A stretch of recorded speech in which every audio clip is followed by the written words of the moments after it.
దేవుని యొక్క వాక్యాన్ని చదువుకుందాం. పరిశుద్ధ గ్రంథంలో నుండి సమూయేలు గారు రాసిన 2వ గ్రంథం 7వ అధ్యాయము 12వ వచనం చదువుకుందాం. ఈ యొక్క ఆదివారము ఆరాధన వర్తమానంలో భాగంగా చదవండి దేవుని వాక్యం. నీ దినములు సంపూర్ణములగినప్పుడు నీవు నీ పితరులతో కూడా నిద్రించిన తరువాత నీ గర్భములో నుండి వచ్చిన నీ సంతతిని హెచ్చించి రాజ్యమును అతనికి స్థిరపరచెదను. చాలు. చదవబడినటువంటి లేఖన భాగంలో దేవుడు దావీదు గారు రాజుగా ఉన్నటువంటి దావీదు గారికి దేవుడు చెబుతున్నటువంటి మాట. ఈ యొక్క ఆదివారం ఆరాధన వర్తమానంలో మన యొక్క వాక్యం అంశం ఏంటంటే దావీదు వేరు చిగురు.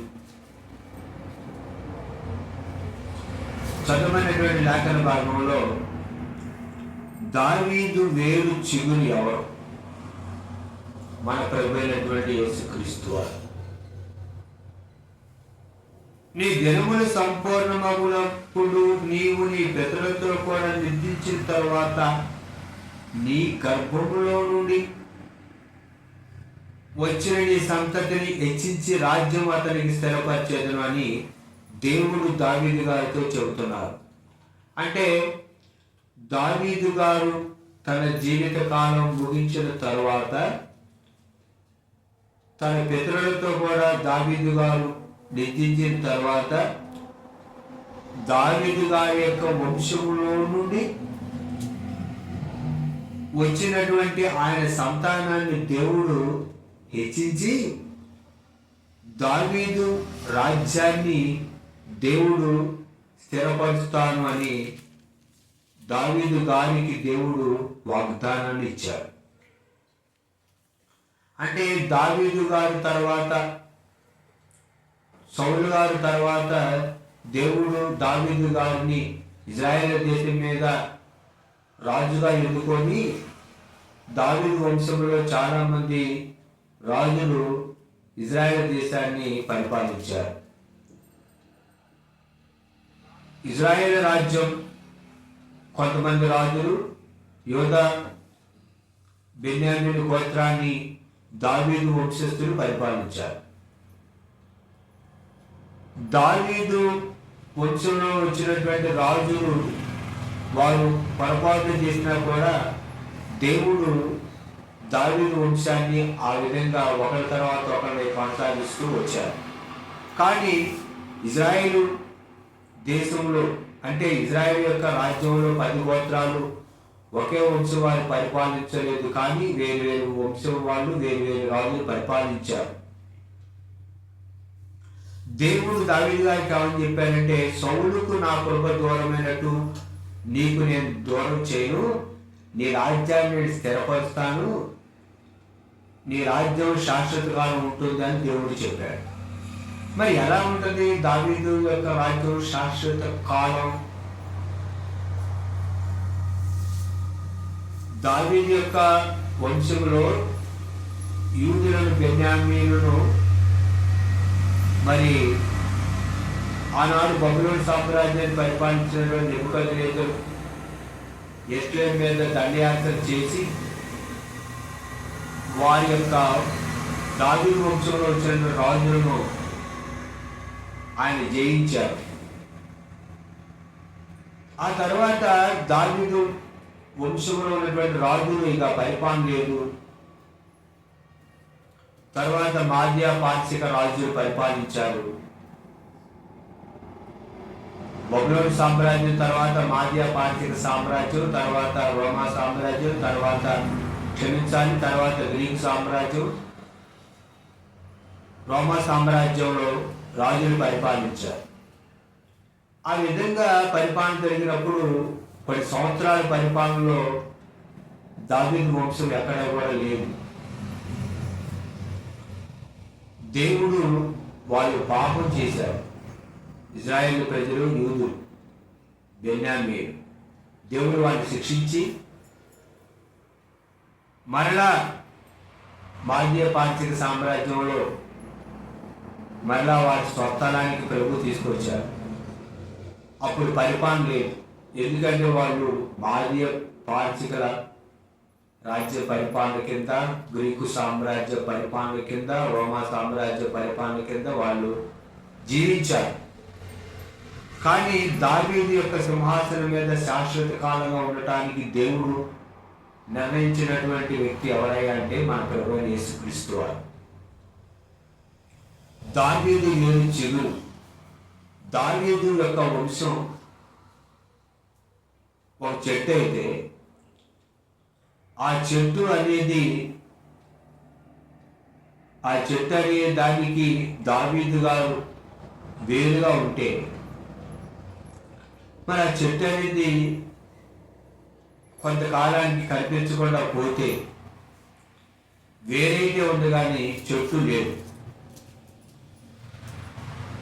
తర్వాత మరలా ఆ యొక్క చెట్టు కనిపించకుండా ఉన్నప్పుడు మరలా చిగురు అనేది వచ్చింది. ఎందుకంటే వేరుంది కాబట్టి దావీదు వంశం అనేటటువంటి మూలం దావీదు గారు వేరైతే ఈ చెట్టు కనిపించకపోయిన వంశం వేరుంది కాబట్టి మరలా వేరులో నుండి మరలా కొత్తగా వచ్చింది, చిగురు వచ్చింది. కనుక దావీదు వేరు అయితే చిగురు ఎవరంటే యేసుక్రీస్తు ప్రభు.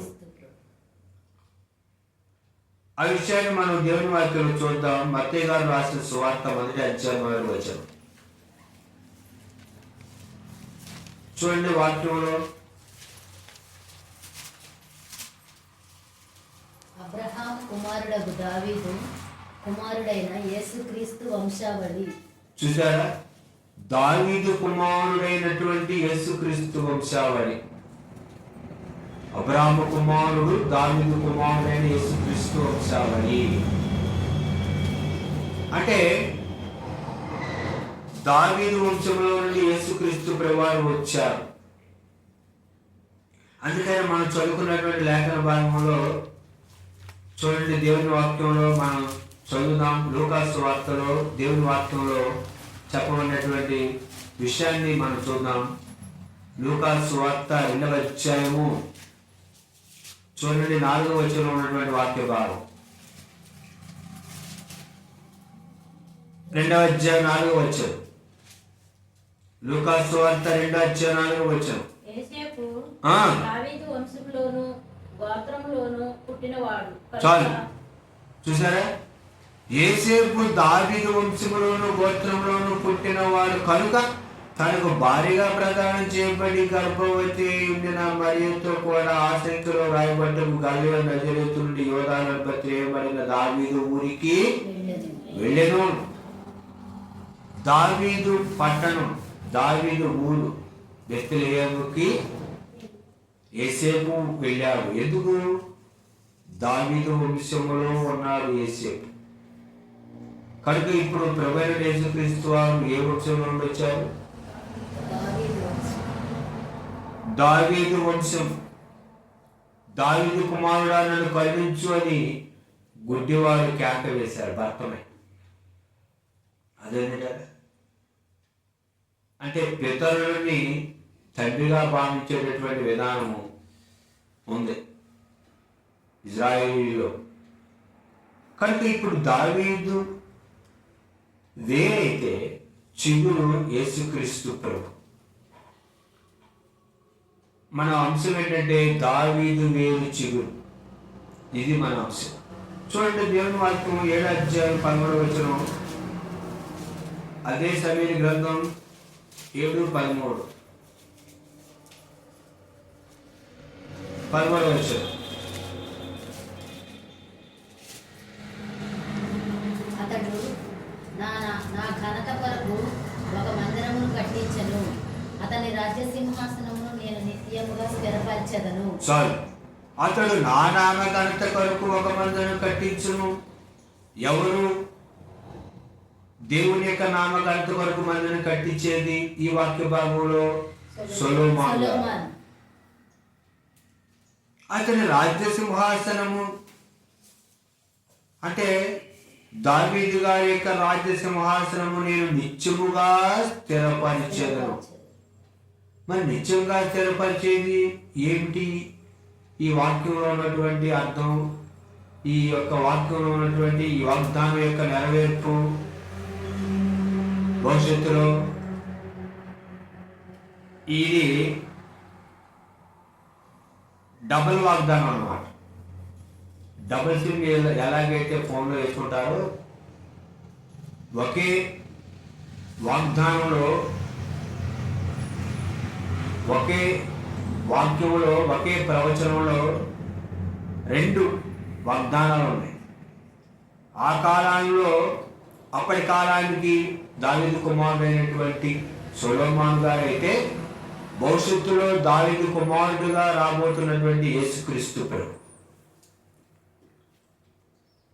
ఇది 2 వాగ్దానాలతో కూడినటువంటి వాగ్దానం. చూడండి, అదే వాక్యం దేవుని వాక్యం రాయబడి ఉంది స్పష్టంగా. పేతురు గారు రాసిన మొదటి పత్రిక 1వ అధ్యాయం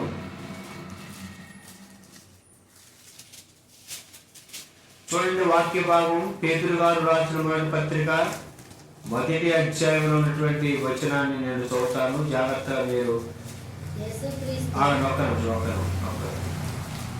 అందరూ బైబిల్ గ్రంథం తీయాలి. చూడండి, పేతురు గారు రాసిన మొదటి పత్రిక. చూడండి, దేవుని వాక్యంలో ఉన్నటువంటి విషయం.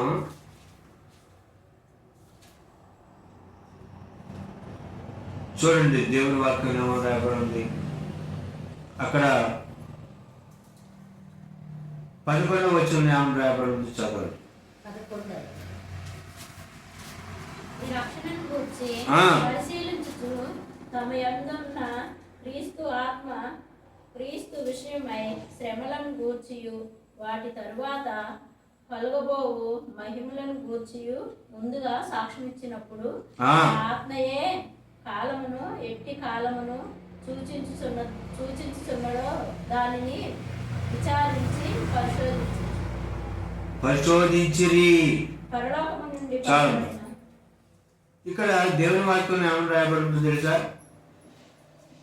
ఈ రక్షణ గురించి పరిశీలించుచు తమ యందున్న క్రీస్తు ఆత్మ క్రీస్తు విషయమైన శ్రమల గురించి వాటి తర్వాత కలుగు మహిమల గురించి ముందుగా సాక్ష్యం ఇచ్చినప్పుడు ఆత్మ ఏ కాలమును ఎట్టి కాలమును సూచించునో దాన్ని విచారించి పరిశోధించి తెలుసుకున్నారన్నమాట. దావీదు కుమారుడుగా, దావీదు వేరు చిగురుగా రాబోతున్నటువంటి మెస్సయ్య క్రీస్తు యేసే. క్రీస్తు అభిషిక్తుడు శిలలో ప్రాణం పెట్టి రక్తం కాల్చి సమస్త మానవ కోటిని పాపను చూపించేటటువంటి విమోచకుడు దావీదు వంశంలో పుడతారని ముందుగానే వారు ఏం చేశారని వాక్యం రాయబడింది. ఏ కాలమును ఎట్టి కాలమును సూచించవచ్చునో దానిని విచారించి పరిశోధించని. ఏ కాలమును ఎట్టి కాలమును సూచించవచ్చును దానిని వారు ఏం చేశారని వాక్యంలో రాయబడింది స్పష్టంగా. విచారించి పరిశోధించి తెలుసుకున్నారు. అదేనంట. కనుక ఆయన రాజ్యము నిత్యము నిలుచును. దావీదు వంశములో దావీదు కూర్చున్న ఆ సింహాసనంలో యేసుక్రీస్తు ప్రభు నిరంతరం ఆయన ఆ సింహాసనం నిలిచిపోదు అని దేవుని వాక్యంలో స్పష్టంగా రాయబడి ఉంది. చూడండి, 7వ అధ్యాయం 14వ వచనం. అదే సమయం గ్రంథం 7వ అధ్యాయం 14వ వచనం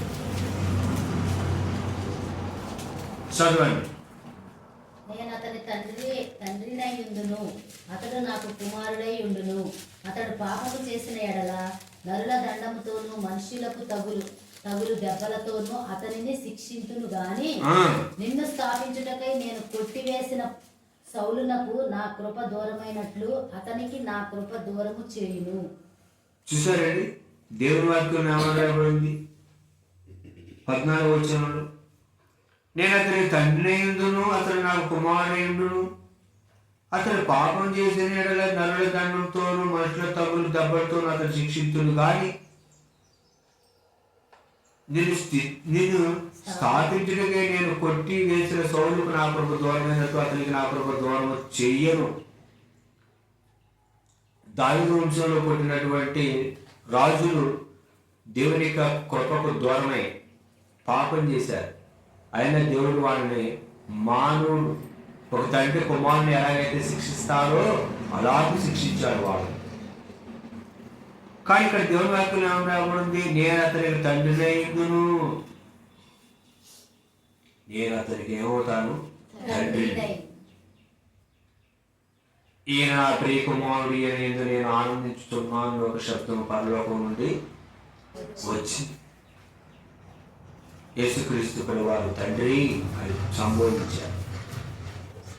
లూకాసు వార్త 10:12 లూకాసు వార్త 10:12 మరొకరి తరువాత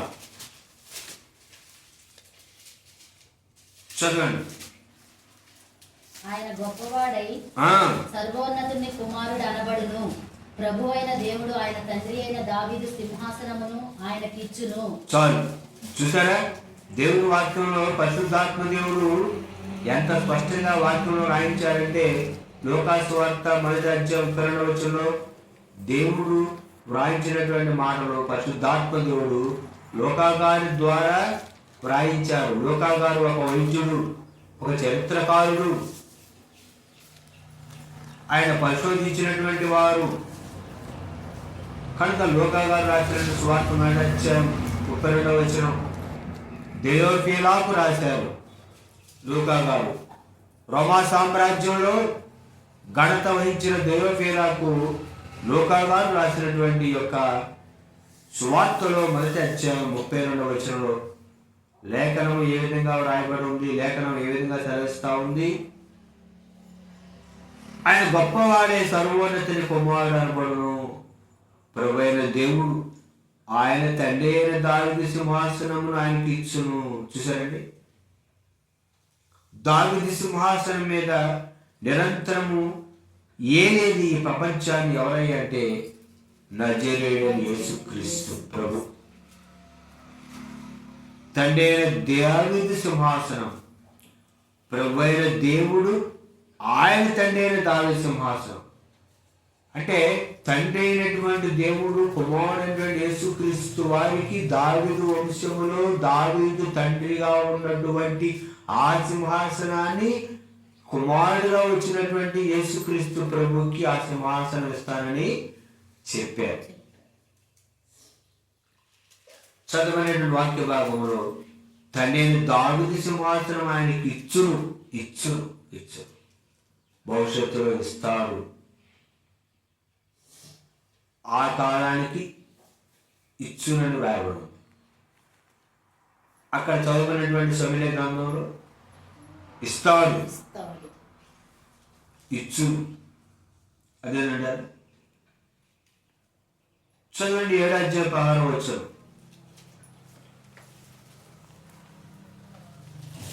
సమయ గ్రంథం 2వ సమయ గ్రంథం 7:16 చదువుదాం. నీ మట్టుకు నీ సంతానమును నీ రాజ్యమును నిత్యము స్థిరమగును, నీ సింహాసనము నిత్యము స్థిరపరచబడును అనెను. తనకు కలిగిన దర్శనం అంతటిని బట్టి ఈ మాటలన్నింటి చొప్పున నాతాను దావీదునకు వర్తమానము తెలియజెప్పాను. చూసారండి, ఇక్కడ దేవుని వాక్యంలో రాబడిన విషయం లూకాసు వార్త 3:37 లూకాసు వార్త 3:31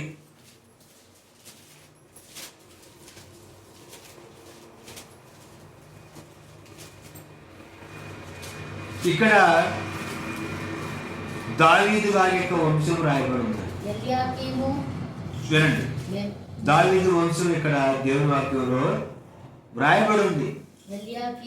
ఇక్కడ యేసుక్రీస్తు వారు పుట్టిన దగ్గర నుండి వెనక్కి వెళితే ఎక్కడ దాకా వెళ్ళారు? ఆదాము దేవుని కుమారుడు.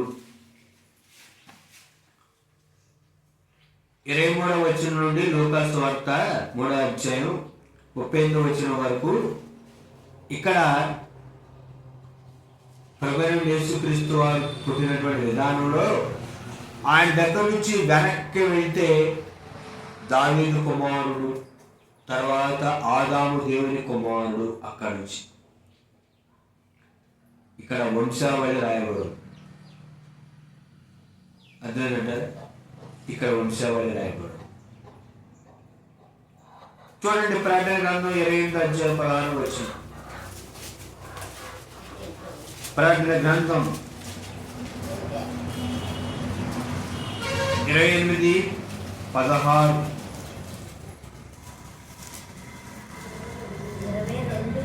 క్షమించాలి, 22:16. సంగముల కోసము ఈ సంగతులను గూర్చి మీకు సాక్ష్యం ఇచ్చుటకు యేసు అను నేను నా దూతను పంపి ఉన్నాను. నేను దావీదు వేరు చిగురును, సంతానమును, ప్రకాశమానమైన వేకువ చుక్కయునై ఉన్నాను. ప్రకటన గ్రంథం 22వ అధ్యాయం 16వ వచనంలో ఉన్నటువంటి లేఖన భాగం, సంఘము కోసము ఈ సంగతుల గురించి మీకు సాక్ష్యం ఇచ్చుటకు యేసు అను నేను నా దూతను పంపి ఉన్నాను. నేను దావీదు వేరు చిగురును, సంతానమును, ప్రకాశమానమైన వేకువ చుక్కనై ఉన్నాను. చదవని లేఖన భాగంలో బాప్తిస్మం క్షమించాలి, యేసు ప్రభువారి యొక్క శిష్యుడు అపోస్తలుడైనటువంటి యోహాను గారు చూసినటువంటి దర్శనంలో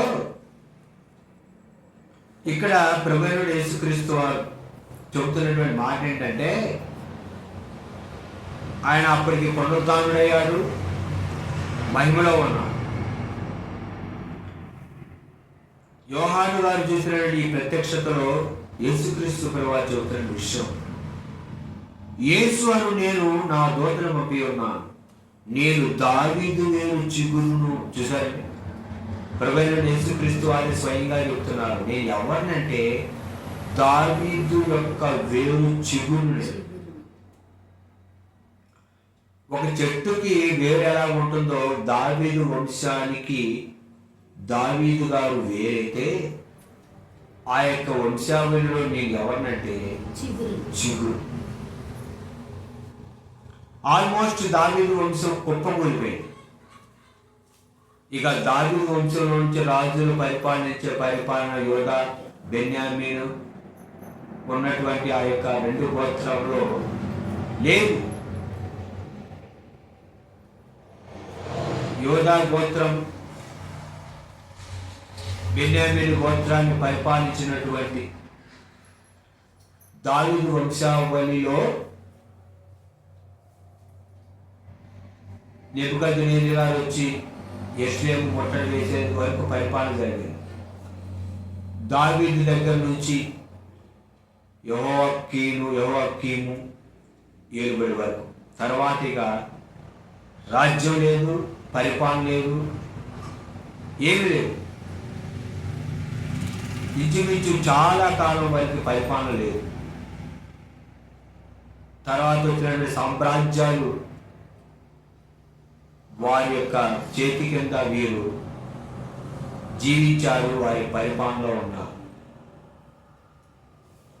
కానీ దేవుడు చేసినటువంటి వాగ్దానం నెరవేరింది కనుక దావీదు గారికి దేవుడు చేసిన వాగ్దానం యేసుక్రీస్తులో నెరవేరింది.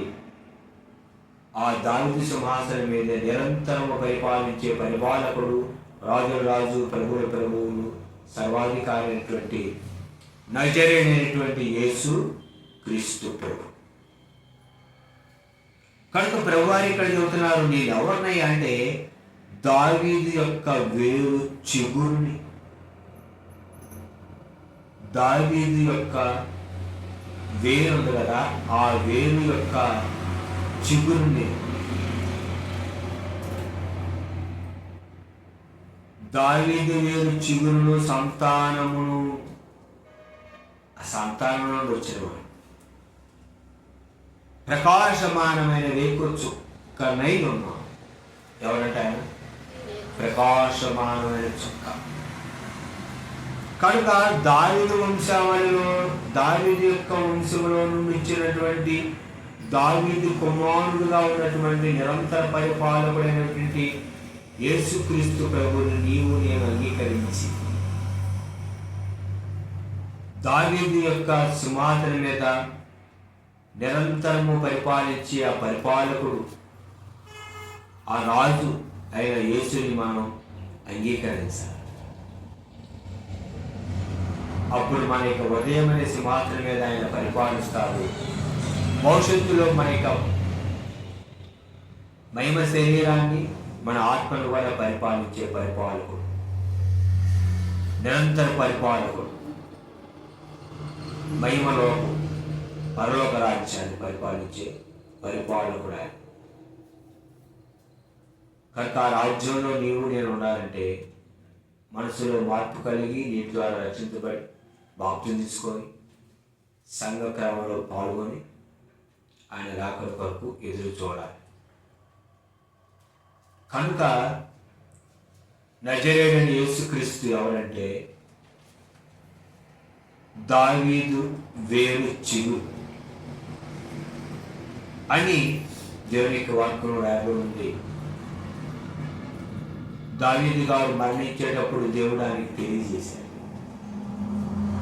దావీదు నువ్వు అధైర్యపడద్దు, నేను చనిపోతున్నానని, నీ రాజ్యాన్ని నేను స్థిరపరుస్తాను, నీ రాజ్యాన్ని నిరంతరం పరిపాలించే పరిపాలకుడు వస్తాడు. సౌలుకి నా కృప దూరం చేశాను, కానీ నీకు నా కృప దూరం చేయు. నా కృప నీతో ఉంటుంది. నా కుమారుడు యేసు నీ కుమారుడుగా నీ వంశాన్ని నిలబెడతాడు. నీ వంశంలో నా కుమారుడు వచ్చి ఆయన సర్వోన్నతుడి కుమారుడుగా, దావీదు కుమారుడుగా, దావీదు వేర్చిగా ఉంటాడు అని దేవుడు దావీదుని ధైర్యపరిచి భవిష్యత్తులో ఈ లోకానికి రాబోతున్నటువంటి పరిపాలకుడు, నిరంతర సింహాసనాన్ని అధిష్ఠించి పరిపాలించే సర్వాధికారి అయినటువంటి దేవుడు యేసుక్రీస్తు ప్రభు గురించి ముందుగానే దావీదుకి దేవుడు తెలియజేశాడు. నా కుమారుడు నీ వంశంలో వచ్చి నీ కుమారుడుగా ఉండి నీ సింహాసనం మీద నిరంతరము పరిపాలిస్తాడు, నేను ఇచ్చినటువంటి మాటలు బట్టి అని దేవుడు చెప్పాడు. కనుక నిరంతరం పరిపాలించే ఆ పరిపాలకుడు యేసుక్రీస్తు ప్రభువుని నువ్వు సొంత రక్షణ అంగీకరించి మార్పు కలిగి జీవించాలి. ఆ దావీదు కుమారుడుగా వచ్చినటువంటి ప్రభు దావీదు వేరు చిగురు శిలలో ప్రాణం పెట్టాడు. తన రక్తాన్ని కాల్చి ప్రాణం పెట్టి సమాజీ పెట్టి లేచి కొనుతాడు. నేడు విశ్వాన్ని పరిపాలించినటువంటి జగత్ రక్షకుడు నజరేయుడైనటువంటి యేసుక్రీస్తు ప్రభు. కనుక ఆ నిరంతరం రాబోతున్నటువంటి ఆ పరిపాలకుడు రెండవసారి రాబోతున్న యేసుక్రీస్తు కొరకు మనం ఎదురు చూద్దాం. అట్టి మాటకు ధైర్యపరచబడి ప్రభు కొరకు జీవిద్దాం. అట్టి కృపా ప్రభు మనకు అనుగ్రహించి ఆయన వాక్యాన్ని మన అంతరంగంలో భద్రపరచును కాక. ఆమేన్. తల వంచండి, ప్రార్థన చేసుకుందాం.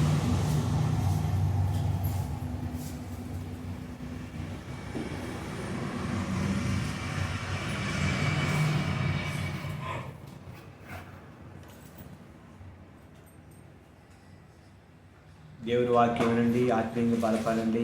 మీ యొక్క సలహాలు, సూచనలు కామెంట్ సెక్షన్లో మీరు తెలియజేయండి. భవిష్యత్తులో ప్రభు చిత్తమైతే అనేక గ్రంథాలు వివరించడానికి ప్రభు సహాయం చేయబోతున్నారు. వాక్యం వినండి, ఆత్మీయంగా ఎదగండి, బలపడండి. మా ఛానల్ చూస్తున్న వారు సబ్స్క్రైబ్ చేసుకోండి. సబ్స్క్రైబ్ చేసుకున్న వారు ఛానల్ చూడండి. మీ యొక్క సలహాలు సూచనలు కామెంట్ సెక్షన్లో తెలియజేయడం ద్వారా మరింతగా మేము ఇంకా దేవుని వాక్యాన్ని ప్రకటించడానికి మీకు మాకు మధ్య సరైనటువంటి సంబంధం కలిగి ఉండడానికి అవకాశం ఉందని హృదయపూర్వకంగా తెలియజేస్తున్నాను. ఇట్లు క్రీస్తులో మీ సహోదరుడు పాస్టర్ ఆర్ డానియల్. అందరికీ వందనాలు. వినండి వాక్యం, బలపడండి, విశ్వాసం ఎదగండి, ప్రభు కొరకు జీవించి ప్రభు రాకను సిద్ధపడండి. ప్రభు కొరకు, ఆయన మహిమ కొరకు అనేకులకు యేసుక్రీస్తు ప్రభువుని తెలియజేయండి. మా యొక్క మోస్ట్ హై ఫెలోషిప్ అనే ఛానల్ సబ్స్క్రైబ్ చేసుకోండి, లైక్ చేయండి, వాక్యాన్ని షేర్ చేయండి. కామెంట్ సెక్షన్లో మీరు వేరేటువంటి సలహా సూచనలు తెలియజేయండి. అంతవరకు ప్రభు కృప మనతో నడిపించుగాక. ఆమేన్. అందరికీ వందనాలు.